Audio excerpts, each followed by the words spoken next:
Doctors warn senior women, these 8 bathroom habits make older women smell bad. Have you ever experienced that subtle, almost imperceptible shift in your personal scent, and a fleeting thought crossed your mind? Is that me? You are certainly not alone in this common concern, and there is absolutely no reason to feel any embarrassment about it. In this in-depth exploration, we are going to delve into a series of 8 surprising bathroom habits that, according to medical professionals, can inadvertently contribute to older women experiencing less desirable body odor, even when we are diligently trying to maintain impeccable hygiene. Please stay with us until the very end of this discussion, as we will reveal simple, practical, and highly effective fixes that will empower you to maintain a feeling of freshness, boost your confidence, and stay perfectly in tune with your body's natural rhythms. Because you see, you absolutely deserve to live your life with boldness, vibrancy, and beauty at every single stage of your journey.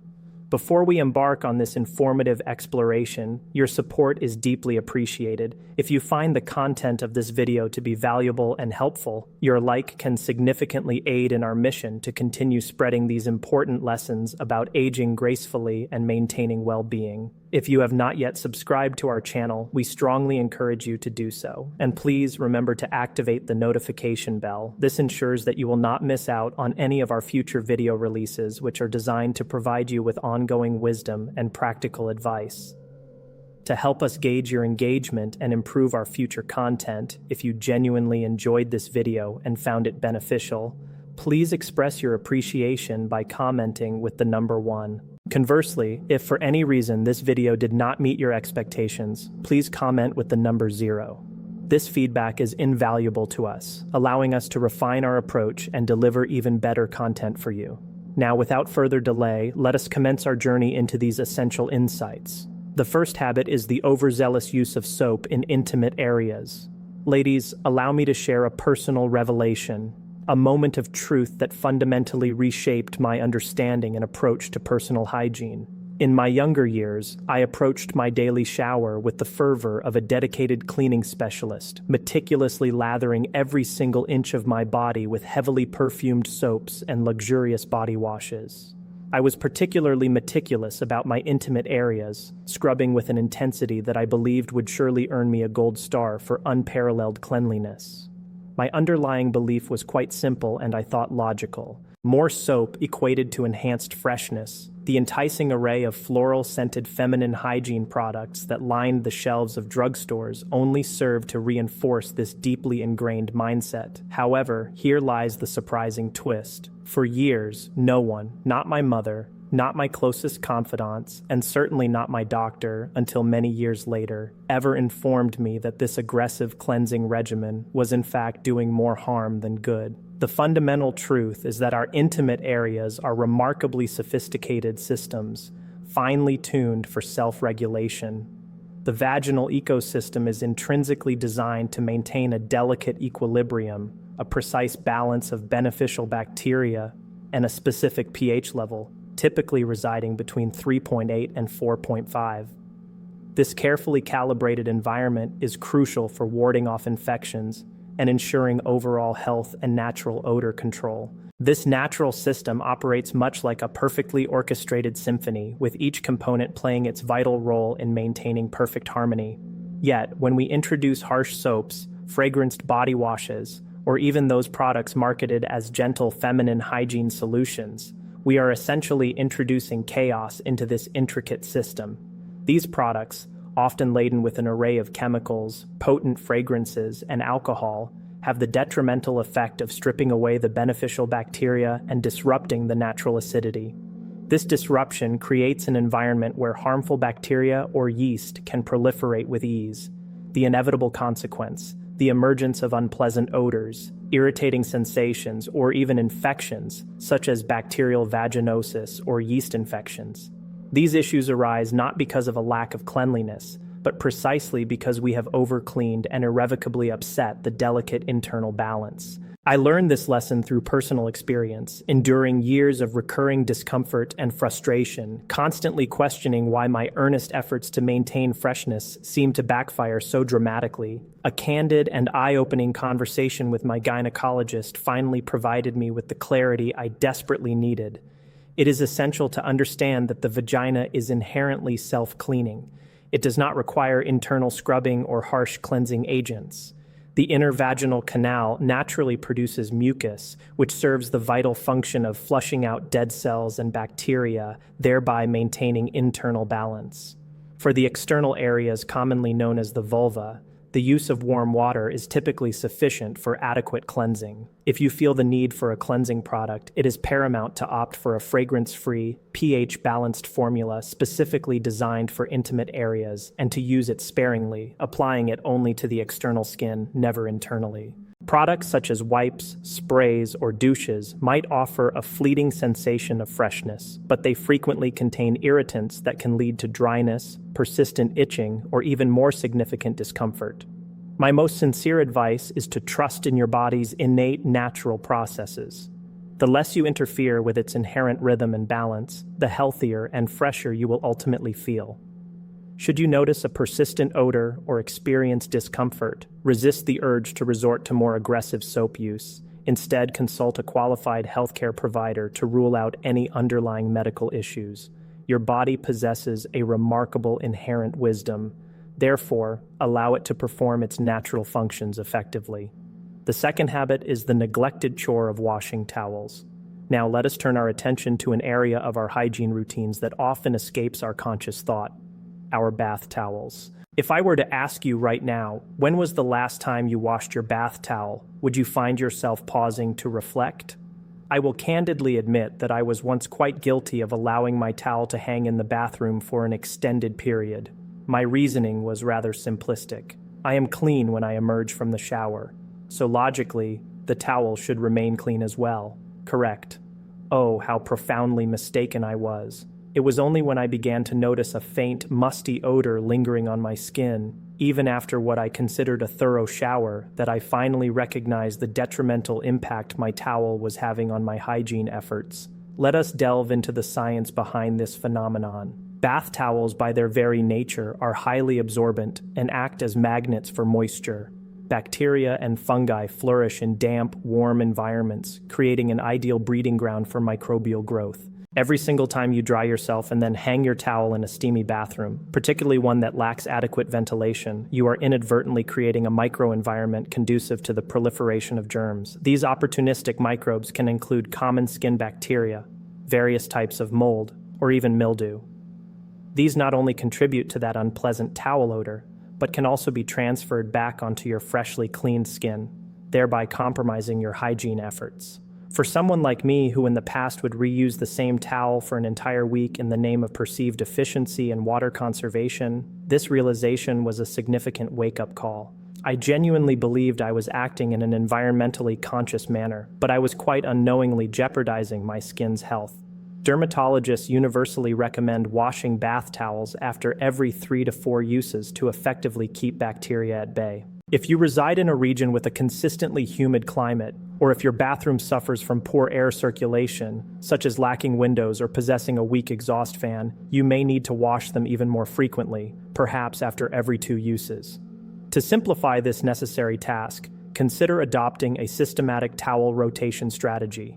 Maintain an arsenal of at least 3 towels.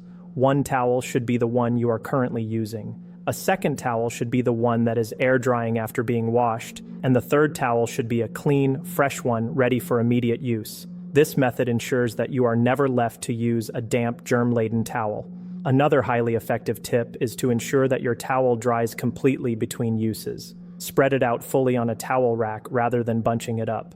Furthermore, consider investing in a small dehumidifier specifically for your bathroom if ventilation is a persistent issue. Since I have diligently incorporated more frequent washing of my towels and made a conscious effort to ensure they dry thoroughly, I have observed a tangible improvement in how clean my skin feels. My bathroom exudes a fresher scent, and that persistent musty towel odor has become a distant memory. It is a remarkably small change, yet the positive impact on overall hygiene and well-being is substantial. If you are still engaged with this video and find these lessons to be genuinely useful, please take a moment to comment with the number 1 below. This feedback is invaluable in letting us know that you are actively watching and absorbing the information alongside us. Thank you for dedicating your valuable time to this important discussion. The third habit is the often ignored importance of foot care. Let us engage in a frank discussion about a topic that rarely garners attention or acclaim: our feet. They are by nature not the most glamorous part of our anatomy, are they?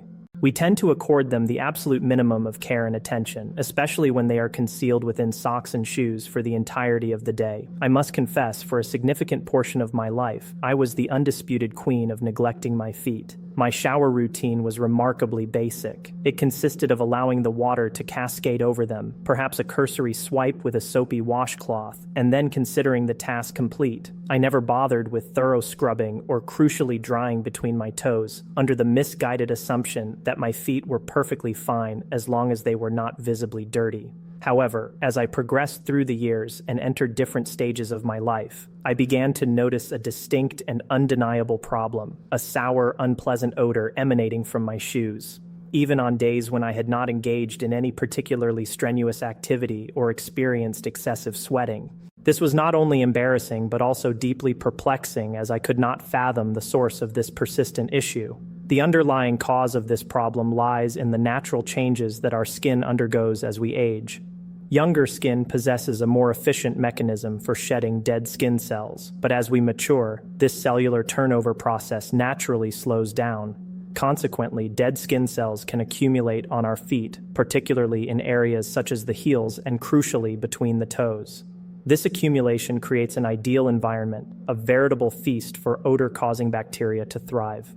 When you factor in the inherent propensity of feet to sweat, they are equipped with over 250,000 sweat glands. You have a perfect recipe for unpleasant odors if proactive measures are not taken. My previously minimalist approach to foot cleaning allowed dead skin cells and lingering moisture to persist, inadvertently transforming my feet into a clandestine source of odor. Thankfully, I have completely revamped my approach, and the difference has been nothing short of transformative. During every shower, I now dedicate a full minute at a minimum to the care of my feet. I utilize a soft washcloth and a mild, fragrance-free soap to gently cleanse every surface, paying particular attention to the soles, the heels, and yes, meticulously reaching between each toe where moisture and bacteria find a comfortable haven. For individuals who experience significant dead skin buildup, exfoliating tools such as a pumice stone or a foot file can be incredibly beneficial. However, I recommend using these only once a week to avoid any potential irritation. The true game changer, however, lies in thoroughly drying my feet after washing. I use a clean, dry towel to pat them dry, ensuring that I meticulously reach between each toe to eliminate any residual moisture. During the warmer months, or when I anticipate wearing closed-toe shoes for extended periods, I find it beneficial to sprinkle a small amount of antifungal foot powder into my socks or shoes. This helps to maintain a dry environment and further prevent odor. Caring for your feet extends far beyond simply banishing unpleasant odors. It is an act of profound respect for the diligent workhorses that carry you through every aspect of your life. Neglecting them can unfortunately lead to a range of issues, including the development of athlete's foot, painful cracked heels, or even more serious infections, particularly for individuals managing chronic conditions such as diabetes, which significantly impact foot health. Therefore, ladies, let us collectively commit to giving our feet the devoted attention they truly deserve. A little extra care during your shower, a consistent and thorough drying routine, and the occasional pampering, think a soothing foot soak or a nourishing moisturizer, will undoubtedly keep your feet fresh, healthy, and thoroughly prepared to conquer whatever the day may bring. After all, your feet are the very foundation of your body and, by extension, a significant contributor to your overall confidence. The fourth habit is the unseen consequences of flushing with the lid open. Let us now delve into a topic that might at first glance elicit a chuckle due to its seemingly mundane nature, but which carries surprisingly significant implications for our health and the cleanliness of our bathrooms. This topic is the act of flushing the toilet with the lid open. When I was first introduced to this concept, I must admit I found it somewhat amusing. It sounded akin to something you might encounter in a quirky science experiment rather than a practical hygiene concern. However, the reality of this practice is far from humorous, and it is firmly supported by robust scientific research. When you flush a toilet with the lid left in the open position, you are in essence initiating a microscopic phenomenon known as a toilet plume. This process involves the expulsion of tiny, often invisible droplets. These droplets can be laden with bacteria, viruses, and a host of other unsavory particles, which are then propelled into the air at surprisingly high velocities. Scientific studies have demonstrably shown that these aerosolized particles can travel distances of up to 6 feet or even further, and they possess the capacity to remain suspended in the air for minutes and in some cases even hours. Now let us consider the profound implications of this. Those minuscule airborne droplets do not simply vanish into thin air. Instead, they inevitably settle on various surfaces throughout your bathroom. Your toothbrush sitting innocently on the counter could potentially become coated. Your hairbrush, your towel, or even the skincare products you routinely apply to your face and body are all vulnerable targets. If you happen to be standing in close proximity to the toilet during the flushing process, these particles can land directly on your skin, or even more concerningly, be inhaled. The stakes are further elevated when we factor in the presence of air fresheners, fragrance toilet bowl cleaners, or other chemical-laden products commonly found in bathrooms. The toilet plume does not solely transport biological contaminants. It can also disperse chemical residues, creating a fine mist that is both unhygienic and potentially irritating to your respiratory system. The remarkable good news is that there is an incredibly simple and effective solution to this pervasive problem. Always without exception, close the toilet lid before you flush. Since adopting this seemingly minor habit, I have personally observed a marked and noticeable improvement in the overall cleanliness and freshness of my bathroom environment. This is not merely about avoiding the unpleasant aesthetic or gross factor, although that is certainly a significant motivator for many.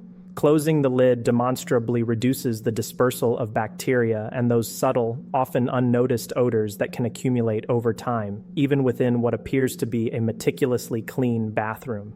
It is a small, effortless change that yields disproportionately large benefits, ensuring that your bathroom remains a true sanctuary of hygiene. After all, the cleanest bathroom is one where you do not detect any odors whatsoever because they are simply not present. If you are still actively engaged with this video and finding these lessons to be of significant value, please take a moment to comment with the number 2 below. This signifies your continued attention and allows us to acknowledge your dedication. Thank you for your valuable time and your continued engagement. The 5th habit is the often overlooked habit of wearing underwear to bed.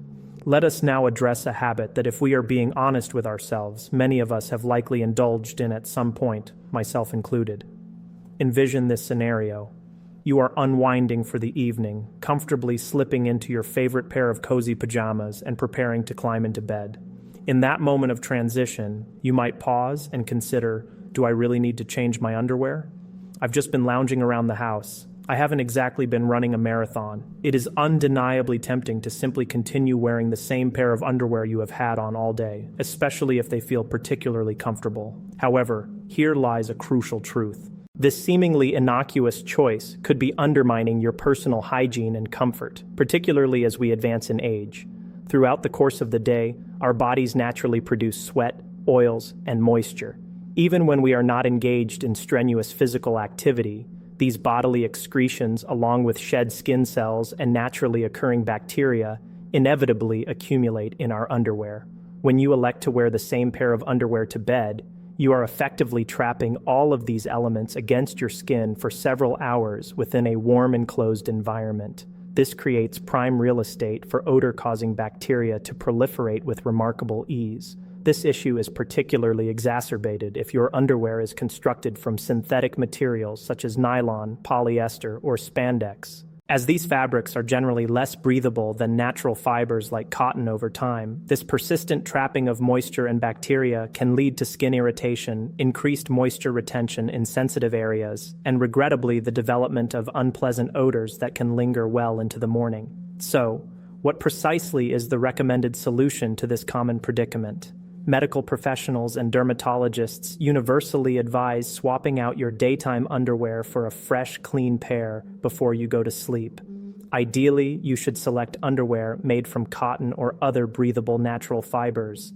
These materials allow for better air circulation and possess the capacity to wick away moisture effectively. For those individuals who are comfortable with it, an even more liberating and potentially beneficial option is to forego underwear altogether at night. This practice provides your skin with the maximum opportunity to breathe freely, significantly reducing the risk of irritation, keeping sensitive areas drier, and promoting a fresher, more comfortable sensation upon waking. Since making this simple yet profound change in my nightly routine, I have noticed a subtle but remarkably significant improvement in my morning experience. It is one of those minor adjustments that feels surprisingly luxurious and contributes to a consistent feeling of being at your absolute best. The sixth habit is the often forgotten task of cleaning the bathroom trash bin. Let us now confess to a common oversight, a task that many of us have either neglected or more accurately failed to undertake.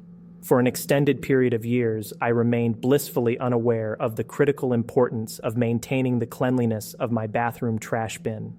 Like a vast number of people, I had a small, lidded bin strategically placed near the toilet for convenience. My routine involved simply tossing in used tissues, cotton swabs, hygiene products, and various other small refugee items.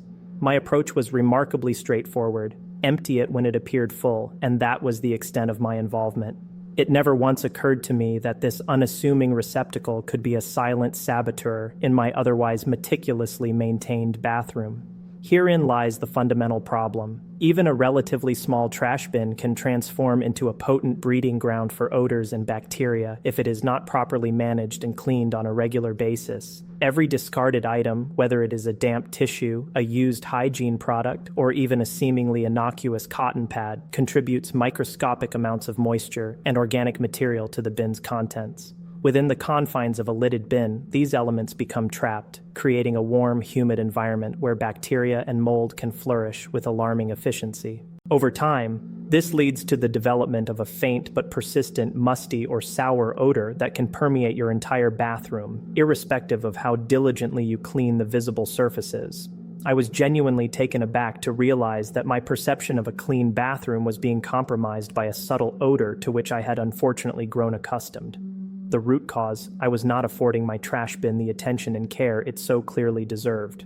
Fortunately, the solution to this issue is both straightforward and requires minimal effort. Currently, I make it a point to empty my bathroom bin every few days, irrespective of its perceived fullness. Once a week, I dedicate a few moments to thoroughly wipe down the interior of the bin with a disinfectant spray or a vinegar-based cleaning solution. This action effectively eliminates any lingering bacteria or residual odors. For an added layer of odor control and freshness, I occasionally sprinkle a small amount of baking soda or a few drops of my favorite essential oil into the bottom of the bin. This helps to absorb and neutralize any scent smells. These small incremental steps, collectively taking less than 5 minutes to implement, have profoundly transformed the overall ambience of my bathroom. The space now consistently feels fresher, and I have received numerous positive comments from guests regarding how clean and inviting the bathroom is. While a well-maintained bathroom trash bin might initially seem like a minor detail, it is in fact a game-changer when it comes to creating a truly hygienic and pleasant environment for yourself and your visitors. The seventh habit is the neglect of unwashed bathrobes. Let us paint a familiar picture. You have just stepped out of a wonderfully luxurious, steamy shower. Your skin tingles with that exquisite sensation of being squeaky clean. The world at this moment feels perfectly aligned. You reach for your trusted bathrobe, faithfully hanging on its designated hook, and then wrap yourself in its soft, plush embrace. It is akin to receiving a warm, comforting hug from an old friend. Familiar, reassuring, and supremely cozy. But here lies a question that might give you pause. When was the very last time you actually washed that bathrobe? If you find yourself nodding in agreement with my past self, your answer might be a sheepish, I can't quite recall. Bathrobes possess a peculiar ability to deceive us. They often feel clean simply because we only don them after we have meticulously scrubbed ourselves spotless. Surely a garment that we wear only in the post-shower period cannot harbor anything unsavory, can it? Sadly, this assumption is incorrect. Let us break down the reality of the situation. Immediately following a shower, your skin is inherently damp, and this residual moisture inevitably transfers to the fabric of your bathrobe as you wrap it around yourself. If the robe is not hung properly to dry, for instance, if it is left crumpled on a hook in a bathroom with poor ventilation, or perhaps shoved behind the door, that trapped moisture creates an ideal environment for unwanted elements to thrive. Bacteria, mold, and mildew begin to proliferate within those damp fibers, effectively transforming your once cozy robe into a veritable petri dish teeming with uninvited guests. You might not notice this gradual accumulation at first, but over time, your bathrobe can develop a faint, musty odor. Have you ever caught a subtle whiff of something slightly off on your skin, even after what you believed was a thorough shower? You might instinctively blame your soap or deodorant, but the true culprit could very well be that unwashed, neglected robe. The odor clings to your clean skin, subtly undermining all the diligent effort you invested in your hygiene routine. It is a subtle betrayal, but one that is remarkably easy to rectify once you are aware of the issue. Here is precisely how I addressed this problem, and I can attest that it has made a world of difference. Firstly, I made a firm commitment to wash my bathrobe every single week, no exceptions. To simplify this process and ensure consistent cleanliness, I invested in a second bathrobe. This allows me to rotate between the two, ensuring that one is always clean and fully dry while the other is in active use. When hanging my robe, I now consciously select a location that offers ample airflow, such as an open drying rack or a well-ventilated area of the bathroom, rather than allowing it to languish in a damp, forgotten corner. A bathrobe that is afforded the opportunity to dry properly is significantly less likely to harbor bacteria or develop that telltale unpleasant musty scent. The result, my bathrobe now smells unequivocally like fresh laundry, crisp, clean, and inviting, rather than the forgotten relic at the back of a closet. It is a small change indeed, but one that demonstrably elevates the entire post-show experience. You will feel genuinely clean, enveloped in a robe that is as fresh and revitalizing as you are. Trust me on this. Once you embrace this simple switch, you will never willingly return to the days of the "I'll wash it eventually" bathrobe. If you are still actively engaged with this video and finding these lessons to be of significant value, please take a moment to comment with the number 3 below. This signifies your continued attention and allows us to acknowledge your dedication. Thank you for your valuable time and your continued engagement. The 8th habit is the often overlooked post-shave cleanse. This next hygiene tip, I must confess, caught me completely by surprise, and I am willing to wager that it might also prove to be quite a revelation for you.